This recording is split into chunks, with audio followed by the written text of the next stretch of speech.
People, Deluded, I'm back again. Thank you very much for tuning back in. Really not much to talk about, people, but we might as well talk about some gossip or the latest things that have been happening, or just reports with players and whatnot. Obviously, before that, let's actually speak about Steve Round. Steve Round, who's worked at United, and obviously, I believe Everton as well, has joined Arsenal as one of the assistant coaches in Arteta's coaching staff. So, congratulations and welcome.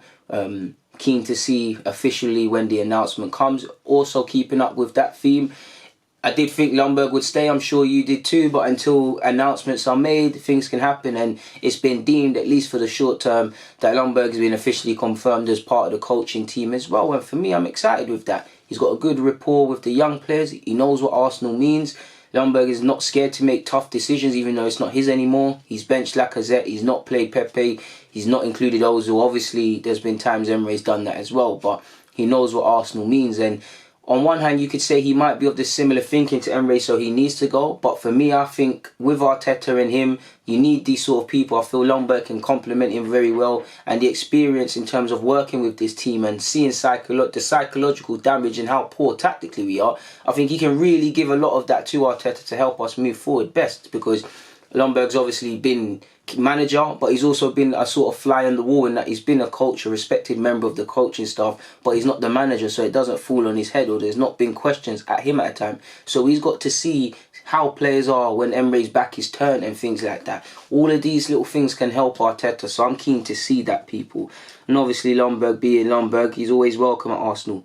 He's got his own managerial aspirations. He's been linked with Malmo. I wouldn't begrudge him, because once you've had a taste of that management position, the next one comes, he'd probably keep it moving. But I'm happy to have him for now. In relation to William Saliba, who I wanted to, obviously, if we had to get the deal over the line by keeping him there on loan, then fair play. But I couldn't understand, with our poor defence, regardless on how raw he is, why he wasn't brought here permanently anyways. Apparently, we want to recall him. This is being reported by Giles, I believe, for VARD. Don't know how valid he is in his claims. I'm going to assume he is a French journalist. Don't know how valid these claims are. And I'm sure we've seen previously that regardless, he'll stay at St Etienne. I would love him to come back, because I'm sure many people got time for him, Chambers and Holding, more so than for Mustafi, Luiz and Socrates. So you might as well bring him back. The only thing I'm fearful of is that many people are forgetting he's 18, turning 19. He's not the man that we think he's going to be tomorrow, which is that 6'4" ball-playing, composing centre-half. He still needs to learn together with these young players. He's very experienced with how he likes to handle himself, but he's going to learn some harsh lessons in the Premier League, and he would have to, as with everybody. It's tough. But you'd like to think, with top four gone and we're playing Emil Smith-Rowe and Nelson and these players are starting games, you might as well bring in Saliba if possible. Whether that's we bring in Saliba and we give you lot Mavropanos, or we do something else. We try and give Mustafi or something on loan for a season or something for half the season. That could be something. I don't think he goes St Etienne, but yeah, man, I don't know how true these claims are, but I'd welcome Saliba. Keeping up with centre-halves, Ben Godfrey of Norwich. Now, he's decent, man. I think in the next couple of years he could go through some real development. If he irons out a couple bits of his play, he will probably get a move to a top team. Very good ball-playing defender. Apparently, we've been given a free run at him, the Sun says, because Spurs have pulled out of the race. English players are always expensive, but if Norwich go down, there could be a sale of Max Aarons, obviously Godfrey and a couple of others. Who knows? If they don't really need to sell them in today's market, but I'm sure all of them would want to continue playing in the Premier League. Finally, Thomas Partey, as we knew, the Atletico centre defensive mid or centre mid, was desperate to join Arsenal in the summer, according to David Ornstein. Apparently, his father said in June, "I personally told him to move on if he is not wanted at where he is right now, because he might have wanted it. He might be wanted at he might be wanted at somewhere else. So he would like to move to England if he gets the chance." And I mean, I think we should go back in for that. Apparently, we were in for him and Upamecano. Don't know how true these things are. So if there were legit offers on the table, I don't think Emre, or if Emre did stay, or Arteta coming for these sort of calibre of players, or how much they improve our team should matter, because these are head coaches. But if you're going to consult with Arteta, then we need to get these moves going. I don't know how much that's possible now with it not looking like we're getting Champions League in. I do think we have money, but one minute we don't. Next minute we're structuring deals for 70-odd million. So I don't know, but I'd love to get them ones over the line, man.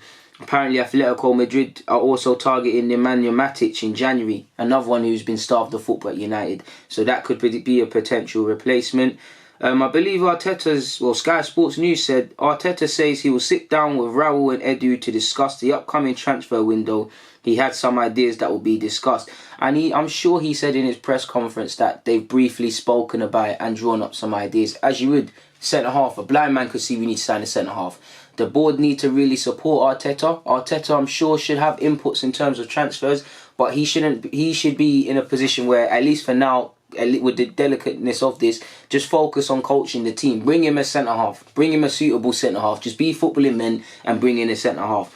And I believe what he specifically said is, we've had many other conversations. There's so much going on in the last 48 hours. We have a meeting in place very soon. We have some ideas, but we have to pull them together. Hopefully that's target 1, target 2, target 3, 4, etc., people, and whatnot. Finally, apparently, Leno has said we will get top 4. Let me click on that article at the risk of my camera dying. Leno believes... Oh, come on, man. Forget these cookies, man. Leno believes Arsenal can finish in the top 4 this season now that Arteta is in charge. Let's skip to the relevant bits. Of course, because there are still many games. We play against all the top 6. We have a lot of opportunities to win against them. We still believe it is in our hands. That's a great attitude, Leno. And I believe in you. But honestly, looking around, regardless of the manager, do you see these caliber of players and think they're going to start pulling their weight and actually get defending so you don't have to make all these saves? If you honestly believe that, then cool. And I believe everybody should be, bullish about this. And the least you lot can do is be, pardon me, but deluded to believe you can get top 4 and have that positive mentality. But it's easy to talk, and we've been here. And I'm not getting at you, Leno, but we've heard players in the club speak with these same words. We have to show the right mentality. We have to play good football, and I think we'll have opportunities. That all needs to be done at London Coley. It's no good not focusing on these things honestly in the week, and then come Emirates, you lot are scared. He said, when we just speak about tactics or qualities, what is in the past, it doesn't matter. If we work hard, get back our strong mentality, then I'm confident we will reach our target. When speaking in relation to Arteta, he went on to say, he didn't speak too much about quality or about tactics. He just said he wants to see players who run, who support their teammates, who defend the goal, play as a team. So basic applications, basic work ethic is what is fundamentally missing from this team. But Arteta's right, because before we talk about tactics, people have to put in the basic effort, which hasn't been the case. Players have looked like they've just given up, whether they are soft, whether they don't care about the club anymore, whether they've down tools.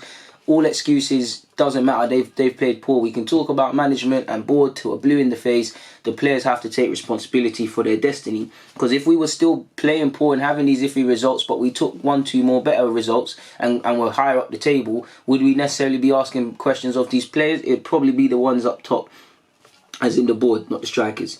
But he said, he obviously said to defend, to play as a team. I think this was our main problem before. We played this season some good games like this, but many games we were not good enough for this point.